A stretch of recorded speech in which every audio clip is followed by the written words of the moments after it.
નમસ્કાર શહેરીજનો, farm two family organic mall Rajkot, જેમાં સંપૂર્ણ પ્રાકૃતિક ખેત પેદાશ આવવાના છે. કોઈ પણ પ્રકારનું 2019થી આ ખેતરની અંદર રાસાયણિક દવા કે ખાતરનો વપરાશ નથી થયો. અને આજે તમે જે જોઈ રહ્યા છો એ તારીખ છે 14/7/2024. ડુંગળીનું વાવેતર થઈ રહ્યું છે, જેમાં અમારે મનસુખભાઈ છંટકાવ કરી રહ્યા છે. જે મજૂર છે, અમારા જે સાથીઓ છે, એ પાળાનું કામ કરી રહ્યા છે. અને જેમનું ફાર્મ અમે હાયર કર્યું છે એ ખેડૂત ગોલણભાઈ છે. અને આ જે તમે ઢગલો જોઈ રહ્યા છો એ શાકભાજીમાં જે બેલાવાળા શાકભાજીઓ છે એમાં આચ્છાદન કરવા માટે ઉનાળે જે ધાણા ને ઘઉંનું જે કુવળ, જે કાચો કૂચો છે સૂકો, એનો આ ઢગલો છે.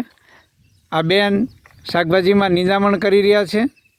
આમ આ પ્રાકૃતિક ખેતરમાં કોઈપણ પ્રકારનું રાસાયણિક દવા ખાતર વપરાવાનું નથી, વપરાણું 2019થી નથી.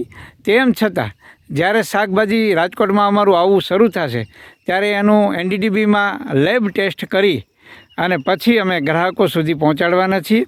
આ જે ડુંગળીનું જે વાવેતર થઈ રહ્યું છે એ લીલી ડુંગળી ગ્રાહકોને અમે આપશું. ધન્યવાદ.